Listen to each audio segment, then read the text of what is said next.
Welcome to LUTV News InFocus, where we feature interesting topics on campus, in the community, and in the world of culture. I am Jonathan Tippett. Emmy Award-winning producer Andrea Slaydon has over 20 years of experience in the media and broadcasting industry. While as a student in the Department of Communication at Lamar University, she began her career at KBMT Channel 12 as an editor and transitioned her way to producing. Since graduating in 2001, Slaydon has worked as a producer at television stations in San Antonio, Boston, and Houston. Andrea is here to talk about her experience as a producer, her time as a freelance content creator, and give advice to students interested in becoming a news producer. Thank you for joining us. Hi, thank you for having me. So, first thing that I wanted to talk about is that transition from editor to producer. Did you always want to do producing? Yeah, I think I started Lamar and someone told me, if you want to be a producer, everyone wants to be on air. So if you're interested in being a producer, you'd have more opportunities. And I love writing. That was the thing I loved the most. And I like being in charge. So it kind of just fit. So yeah, I guess I kind of always knew I didn't want to be on camera. I wanted to run the show, so to speak, I guess. Yeah, that was where I was going next. I see a lot of students coming through LUTV, and a lot of them don't seem to want to do producing. A lot of them seem to shy away from that. Is that something that more students should consider? Yeah, especially now. I mean, back then, 20 years ago, there was a clear line between you're a producer or you're a reporter. But these days, it's kind of, the lines are so blurred. I mean, so now, even if that's just getting your foot in the door, a producer can do any job pretty much. Because when you're producing, you are doing every job. I mean, right now as a producer, I'm a field producer. So I'm going out, I'm shooting interviews, I'm setting up the interviews, I'm writing the whole thing, and basically just hand over a beautiful package to the talent who puts their voice on it. So I'm doing everything an on-air person would do. Which would make it an easy transition, if someone were to want to go from a producer, because then you get the behind the scenes, you already know how to do it. And I think you would be better, more well-rounded if you had all that experience. Yeah, the multimedia news journalist, as they call it, the MMJ has definitely gone up in recent years. Like, you have to have that multi-talented, all-encompassing background. I absolutely agree. So you're pretty close to a COVID case, aren't you? Oh, yeah. Yes. How did you know? Oh, I have my sources. I know a thing or two about this news business. So what's that like? Because you're working in the news and it's dominating the news cycle, and all anyone talks about is this thing, and here we are talking about it right now, and you're experiencing it. You're still trying to work at the same time. How do you balance all this? What's that like? Oh, yeah, it's not easy. I mean, once this all started, in March, I guess, the whole COVID thing, we all kind of transitioned, and I was put on the team to work with our health reporter at the TV station. So every day she would turn a package for the morning show, and I would turn a package for her for the afternoon show. So daily from home. So it was just the craziest churn and burn you'd ever see. I mean, we were doing Zoom interviews. I was writing daily packages, which doing it from home was adding so much. It was just harder, but we got used to it. Point is, I have done like 100 stories on COVID, every story you could think of. And then when my own husband, I found out, had COVID, I mean, even though I know all the information, I just totally panicked. And I was like really nervous, even though I have done so many stories on it. Maybe that's why I was so nervous. But so now that just means basically we're stuck inside for 2 weeks while he recovers. Luckily, he has a mild case.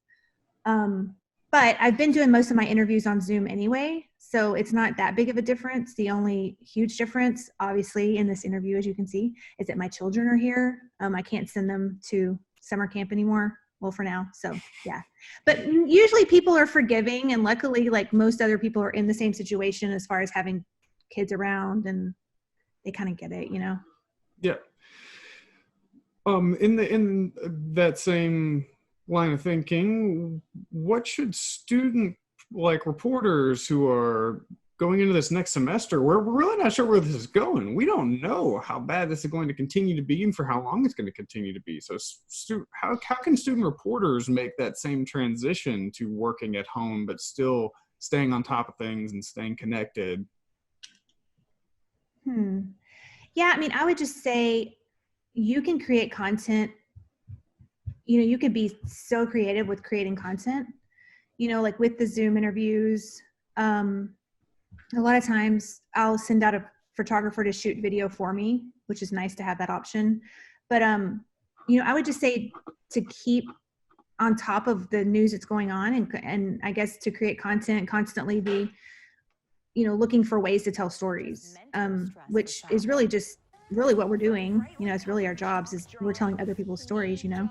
And now there's so many opportunities to do that with social media and online, thank goodness. So now more than ever, I think it's a good transition to try and do that. Whenever you joined this big news world, did you ever expect that you were going to get to the point where you can say that I am an Emmy Award winning producer? Gosh, I never really thought about it. I mean, I never really tried to get an Emmy. Yeah, I never really thought about it. I guess for me, being a producer, like one advice I would give to being successful is I never say no to anything. If someone in the newsroom needs something That's done. How I got you for this interview. Yeah, right. But I mean, it's true. Like if someone, I never say no, and it's always been like that. And so you get put on the jobs nobody else wants to do, but also you're learning the whole time. I never want to feel like I stopped learning.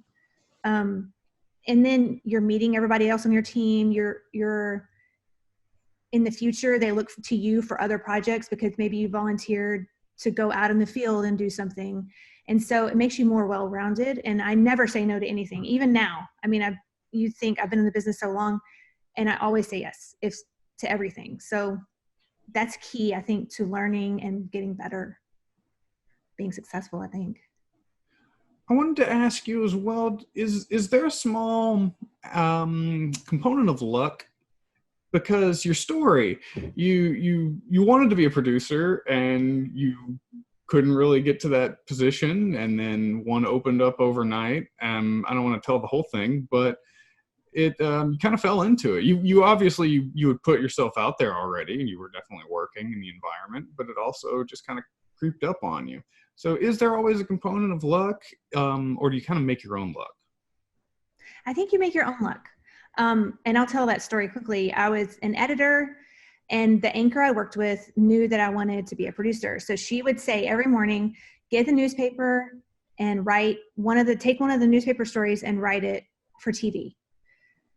And at first it was so scary, you know, because I wasn't any good, and someone else is reading what I wrote, which is always, like, even to this day, like, oh, you know, cringeworthy, but that's just what you do.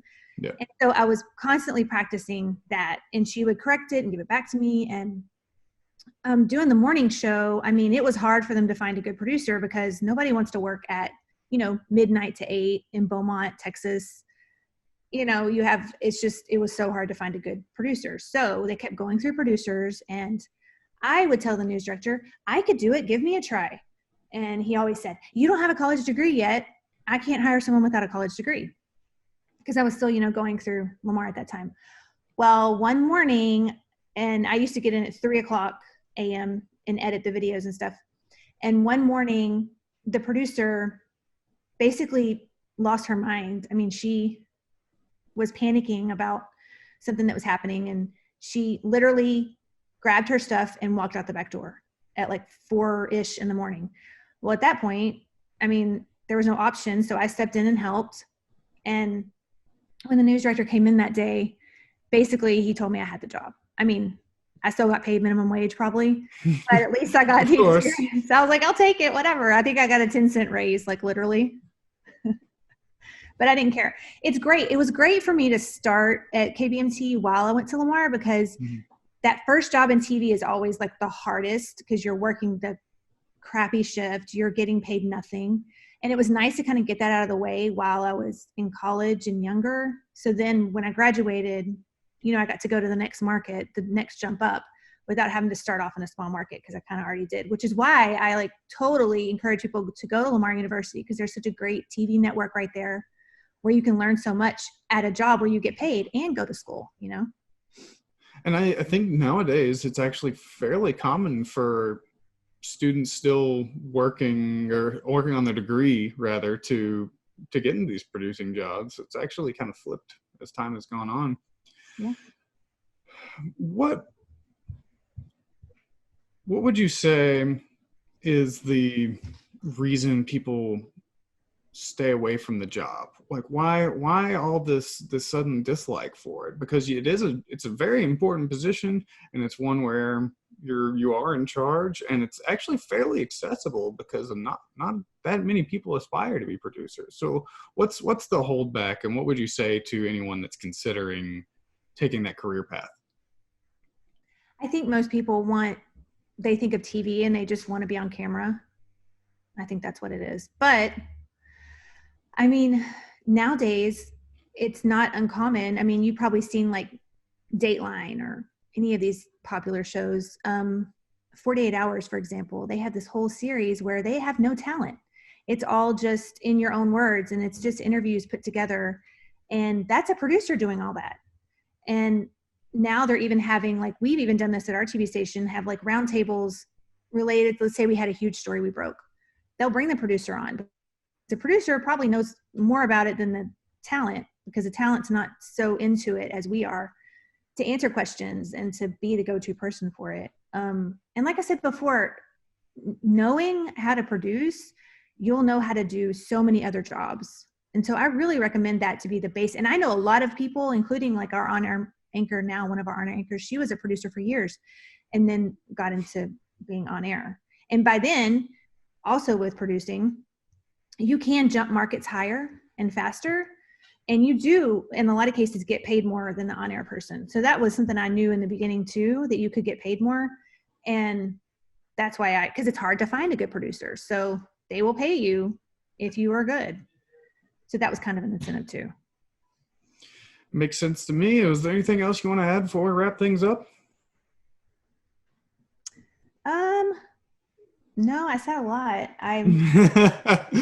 You did. Like I said, I always encourage people, like whenever we have interns come in at the station, which we do a lot, and I always encourage them, if they're even a little interested in producing, to give it a try. Because just because you choose producing doesn't mean you're not choosing reporting or being a reporter.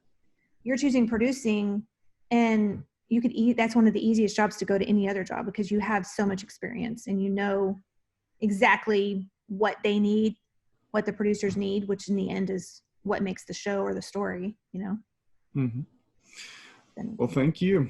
That makes perfect sense. So thank you for joining us. And thank you for watching LUTV News in Focus. To see more content from LUTV News, follow us on Twitter and like us on Facebook. We'll see you next time.